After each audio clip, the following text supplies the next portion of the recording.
Ipoteka krediti uchun davlat subsidiyasini olish tartibi yanada soddalashtirildi. Buning uchun foydalanuvchi my.gov.uz portali bosh sahifasidan ko'chmas mulk bo'limiga o'tib, xizmat nomini tanlaydi. Keyin ariza kim tomonidan yo'llanayotganini, shuningdek, subsidiya uy-joy uchun olinyaptimi yoki qurilish rekonstruksiya uchunmi ko'rsatadi. Endigi qadamda shaxsga doir ma'lumotlar avtomat shakllangan bo'ladi. Murojaatchi faqat manzil ma'lumotlarini hamda oilaviy ahvoliga aniqlik kiritadi. Quyidagi bo'sh kataklarga ishchi holatidagi telefon raqami va pochta manzili yoziladi. Bu komissiya a'zolarining qayta aloqaga chiqishlari uchun kerak bo'ladi. Navbatdagi jarayonda oila a'zolaridan biriga tegishli ma'lumotlarni biriktirish lozim.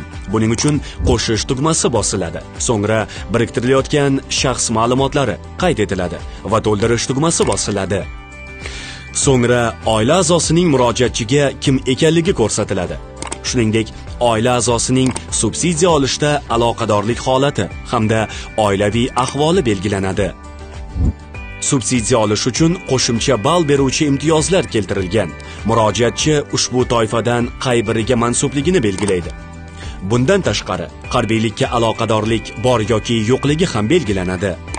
Unutmang, bu komissiya tomonidan axborot bazalari orqali tekshiriladi. Bordi-yu ma'lumot noto'g'ri ko'rsatilgan bo'lsa, ariza rad etiladi. Yuborish tugmasi bosilgan zahoti ekranda arizaning umumiy holati namoyon bo'ladi. Jarayonga qabul qilingan murojaat 12 ish kunida ko'rib chiqilib, shaxsiy kabinetga ma'lumotnoma yuboriladi. my.gov.uz har qachongidan ham oson, tez va qulay.